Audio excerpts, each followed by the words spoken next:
I still remember the exact moment my parents stopped answering my calls. Not gradually, not awkwardly, instantly. One lie, one sentence from my sister's mouth, and I was erased. 5 years later, I stood in a hospital emergency room, watching the same parents who disowned me whisper my name like a prayer because I was the only person left who could save her. But I didn't rush forward. I didn't smile, and I definitely didn't forget. My name is Ethan Miller. I was 27 when my life split into a before and an after.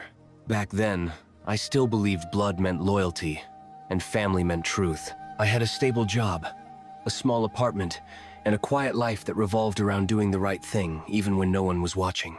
My sister, Rachel, was the opposite. Loud, charming, always the center of attention, always the favorite, and always believed. The lie came on an ordinary Tuesday. I was at work when my phone exploded with messages, missed calls, angry texts, my mother's voice message shaking with rage. How could you do this to your own sister? I had no idea what she was talking about. By the time I got home, my parents were already there sitting on my couch like judges. Rachel sat between them, crying softly, her face buried in my mother's shoulder. The scene was perfectly staged. She told us everything, my father said coldly. Told you what? I asked. Rachel lifted her head, eyes red, voice trembling. I didn't want to say anything, but you forced me. Forced her. To do what? She claimed I stole money from her emergency fund, that I manipulated her, threatened her, and promised to pay it back later. She even had screenshots, messages taken out of context, edited just enough to look real. I laughed at first. Then I saw my parents' faces. They believed her. I tried to explain. I begged them to check facts, bank records, timelines, anything. But they didn't want truth. They wanted peace, and peace, to them, meant sacrificing the inconvenient child. Me? That night, my father stood at the door and said the words that still echo in my head. Until you admit what you did, don't contact us again. I didn't admit to a lie, so I lost my family. They cut me off completely. No calls, no holidays, no explanation to relatives, just a quiet story that I was troubled and unreliable. Rachel got everything, their trust, their support, their money. I got silence. The first year nearly broke me. I questioned my own memories, my own worth. The second year hardened me. By the third, I stopped hoping for apologies. By the fifth, I was someone else entirely. I rebuilt my life quietly. New career, new city, new name in professional circles. I learned something my parents never taught me. Power doesn't need approval. And then, one night, my phone rang. Unknown number. Hospital ID. Is this Ethan Miller? A nurse asked urgently. Yes. Your sister Rachel has been admitted to the ER. Multiple complications. We need your consent for a critical procedure. I almost laughed. 5 years.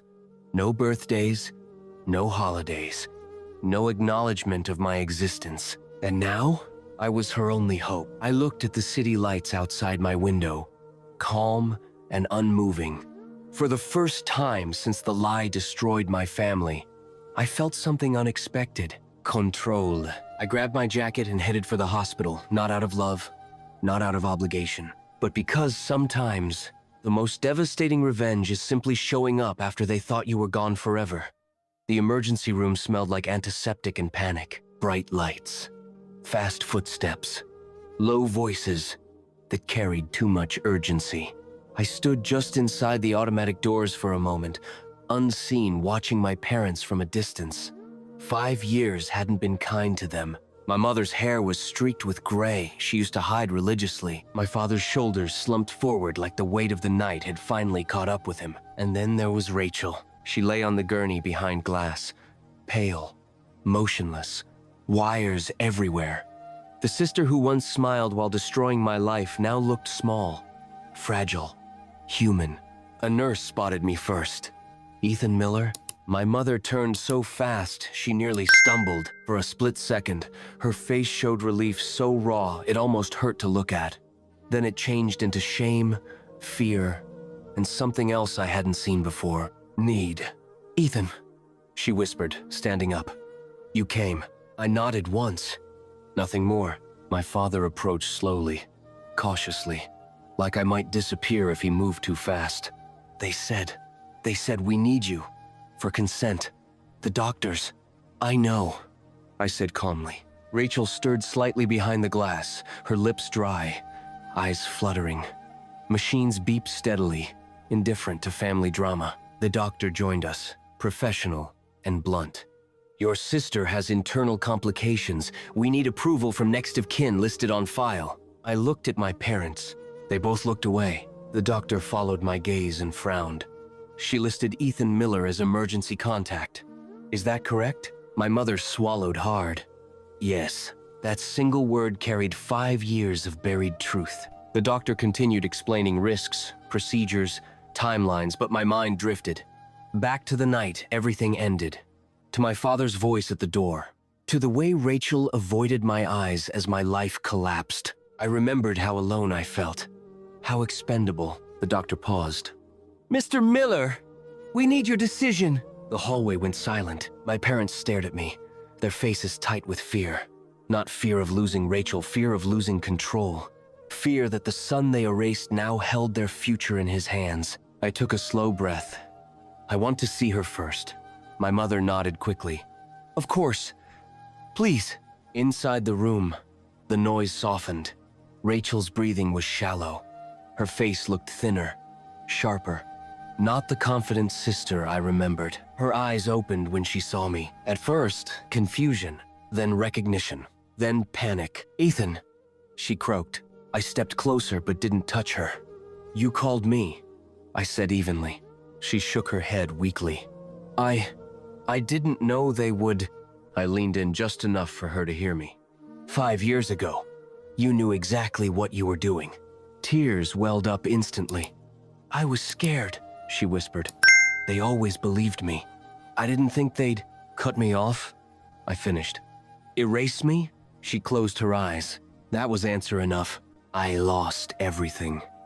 I continued quietly. Not because of what you said, but because they didn't even question it. Her breathing hitched. I'm sorry. I straightened up. I didn't feel satisfaction. I didn't feel anger either. Just clarity. Outside the room, my parents waited like defendants. Will you help her? My mother asked. Voice breaking. I looked at her. Really looked at her. You disowned me without evidence. You never called. Never asked. Why am I family now? My father spoke. Barely audible. Because we were wrong. That was the first time he'd ever said it. The doctor cleared his throat. Mr. Miller, time is critical. I nodded. Proceed with the treatment. My mother collapsed into a chair in relief, but I wasn't finished. There's something else, I said, my voice calm but firm. After this, things change. They looked up. I'm not doing this to come back, I continued. I'm doing it because it's the right thing. But don't confuse mercy with forgiveness. My father nodded slowly. We understand. I wasn't sure he truly did. Hours passed. Machines hummed. Nurses moved in and out. Eventually, the doctor returned with cautious optimism. She'll recover. Slowly. My parents thanked me over and over. Words poured out apologies, explanations, excuses. I listened without interrupting. When they finally stopped, I said only one thing. The truth always waits, and it's done waiting. They looked confused. Rachel survived that night, but the lie that saved her for 5 years, it was about to die. And when it did, it wouldn't just hurt her. It would destroy the illusion my parents had built their entire family on. Rachel's condition stabilized by morning, but the air around her hospital room felt heavier than the machines keeping her alive. Truth has that effect. It waits quietly, and when it finally rises, it fills every corner. My parents barely left the hallway. My mother prayed in whispers. My father stared at the floor like it might explain how his world slipped so far out of his control. I sat alone by the window, coffee untouched, replaying 5 years of silence in my head. I hadn't planned revenge. I hadn't planned justice either. I had planned survival. Everything else followed naturally. The nurse handed me a clipboard. We need updated records for insurance and follow-ups. I scanned the papers absently until something caught my eye. A financial disclosure form. Dates, transactions. My stomach tightened. Rachel's emergency fund. The one she claimed I stole from. The numbers didn't match her story, not even close. I asked the nurse quietly, "Can I get copies of these records?" She nodded. "You're listed as next of kin." "That's fine." It felt strange, holding proof in my hands after so many years of being dismissed. Proof that no one had bothered to check. Proof that my exile had been convenient, not necessary. Later that afternoon, my parents approached me together. They looked tired, worn down in a way I'd never seen before. "We need to talk," my father said. "About what?" I asked calmly. My mother wrung her hands. Rachel admitted some things. I raised an eyebrow. "Some?" She said the money wasn't stolen. My father continued slowly. "She said there were misunderstandings." I exhaled a quiet, humorless laugh. "There were lies." Silence again. "She said you pressured her," my mother added weakly, as if repeating the lie might make it softer. I opened the folder and placed the papers on the table between us. "She transferred the money herself, multiple times. After the night you confronted me." My father stared at the documents. His hands trembled. My mother's voice cracked. "Why didn't we know this?" "Because you didn't want to," I said simply. That was the moment something broke. Rachel woke later that evening, her eyes clearer, her breathing stronger.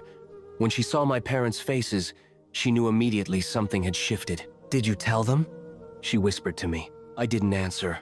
My father stepped forward.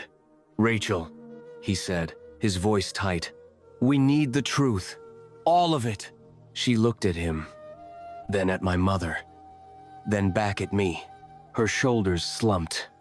"I didn't think it would go this far," she said softly. "I just needed the money. I thought Ethan would explain. I thought you'd forgive him eventually." I laughed quietly, not out of cruelty, but disbelief. "You thought my life was collateral damage." Tears streamed down her face. I was scared. "So was I," I replied. "Every day. Alone." My mother covered her mouth, sobbing. My father closed his eyes. "I destroyed him," Rachel whispered. "Yes," I said. "And you let them finish the job." No one argued. The room felt smaller after that. The truth didn't shout. It settled. Later, my father followed me into the hallway. "I should have checked," he said, his voice barely holding together. "I should have protected you." I looked at him. "You protected comfort, not truth." He nodded slowly. "What do you want?" That question stunned him as much as it stunned me. "I want you to live with it," I said. "Not fix it. Not erase it. Live with what you chose." Rachel was discharged days later. She avoided my eyes. My parents barely spoke to her. The family hierarchy they'd built had collapsed. The favorite child exposed. The discarded one holding the truth. As I prepared to leave the hospital for the last time, my mother touched my arm. "Can we start over?" I gently pulled away. "Some things don't restart," they conclude. Walking out into the sunlight, I felt lighter. Not because I'd won, but because I no longer needed them to lose. The lie that destroyed my life was finally dead. But consequences? They were just beginning. Rachel went home, but nothing followed her there. Not comfort, not celebration, not forgiveness. The house that once echoed with laughter and favoritism now felt like a courtroom after the verdict had been read. I didn't stay. I didn't need to. Some damage doesn't require witnesses. My parents asked me to come back a week later. "Dinner. Just the three of us," they said. "No, Rachel." That alone told me everything. The table was set like it used to be. Perfectly arranged, painfully familiar. My mother had cooked my favorite dish, the one she hadn't made since before I was cut off. I sat down without emotion. "We told your aunt and uncle the truth," my father said quietly. "About the money. About what happened." I nodded. "And? They're angry," my mother added. "Not at you." I said nothing. The silence pressed in until my father finally broke it. Rachel's asking for help. Financial help. I looked up. And we said no, he replied. That word landed heavier than anything else he could have said. Rachel, the untouchable, was finally touchable. She accused you of stealing, I said calmly. Why would you trust her now? My mother wiped her eyes. Because we can't unsee it anymore. That was the thing about truth. It doesn't need revenge. It simply removes excuses. I stood after dinner. I didn't come here to negotiate, I said. I came to close a door. My father's voice shook. What does that mean? It means I won't be coming back. Not for holidays, not for repairs, not for emergencies. My mother panicked. But we're still family. I met her eyes. Family doesn't exile its own child without proof. They didn't argue. They couldn't. In the following weeks, the fallout spread quietly. Relatives distanced themselves from Rachel. Old friends asked questions. Stories shifted. The narrative my parents had protected collapsed under the weight of its own lies. Rachel called me once. Just once. I didn't think you'd let them do this to me, she said bitterly. I replied evenly. I didn't do anything. I just stopped protecting you from the truth. She hung up. I heard later she moved out. Took a smaller job. Sold things she once flaunted. Life adjusted her standards the way reality always does. As for my parents, they shrank. Not physically, but socially. Their certainty disappeared. Their confidence dulled. They learned what it felt like to question every decision. One evening, my father sent a message. I don't expect forgiveness, but I want you to know, I see you now. I stared at the screen for a long time before replying. You always did. You just chose convenience. I blocked the number because the final stage of revenge isn't confrontation. It's absence. And absence teaches lessons words never could. I had my life, my peace, my identity, restored not by their acceptance, but by my independence. Rachel lost what she thought was permanent. My parents lost the illusion of control. And I lost nothing except the need to explain myself ever again. One part remained unfinished. Closure. And it was coming. The last message came 3 months later. Not a call, not a plea. A letter. Handwritten. I didn't recognize my father's handwriting at first. It looked weaker, uncertain, like the words themselves weren't sure they deserved to exist. I read it once, then again. Then I folded it neatly and placed it back in the envelope. He wrote about regret, about silence, about how losing me had cost him more than he ever admitted. He didn't ask me to come back. He didn't ask for forgiveness. He asked for one meeting. I agreed, not because I owed him anything, but because closure is something you give yourself, not something others earn. We met in a quiet park, neutral ground. No walls, no family photos, no history pressing in from every corner. Just two people sitting on opposite ends of a bench, connected only by the past. My parents looked older, smaller, not broken but stripped of certainty. Rachel wasn't there. That mattered. I won't take much of your time, my father said. You already did, I replied calmly. He nodded, accepting it. My mother spoke next. We thought loving one child meant protecting her at all costs. We didn't realize we were destroying another. I watched her closely. She wasn't performing. She wasn't defending. For the first time, she was simply honest. You didn't realize, I said. Or you didn't want to. She didn't answer. That was answer enough. My father cleared his throat. Rachel moved out of state. She said staying here felt like being watched by her own choices. I almost smiled. Consequences don't chase. They wait. I'm not here to punish you, I said. If I wanted that, I would have stayed. My father looked up sharply. Then why are you here? I took a breath. To make something clear. This isn't a pause. This isn't distance. This is an ending. My mother's eyes filled instantly. I'm not angry anymore, I continued. That ended the night you begged me to save her. I saw everything clearly then. They waited. You didn't choose me when it mattered, I said softly. And I won't pretend that choice didn't shape who I became. My father nodded slowly. You became stronger. Yes, I said. Without you. Silence settled, not heavy this time. Just final. My mother whispered, if you ever need us. I won't, I said gently. That wasn't cruelty. It was truth. I stood up. My father spoke one last time. Do you hate us? I thought about it honestly. About the years of doubt, the nights of anger, the ache of being erased. No, I said. Hate would mean you still have space in my life. I walked away before they could respond. That was the last time I saw them together. Months passed. Life continued. Quietly. Steadily. The way it does when drama finally exits the room. I heard through distant relatives that my parents sold the house. Downsized. Simplified. That my mother stopped correcting people when they asked about me. That silence was her confession. Rachel never reached out again. And that was okay. One night, sitting alone in my apartment, I realized something strange. The revenge everyone expects, the shouting, the humiliation, the dramatic final words, none of it would have satisfied me. Because the deepest revenge isn't destruction. It's becoming someone they can no longer touch. They cut me off over a lie. 5 years later, I saved the person who destroyed me. Not because I forgave her, but because I no longer needed anything from her. I didn't win by making them suffer.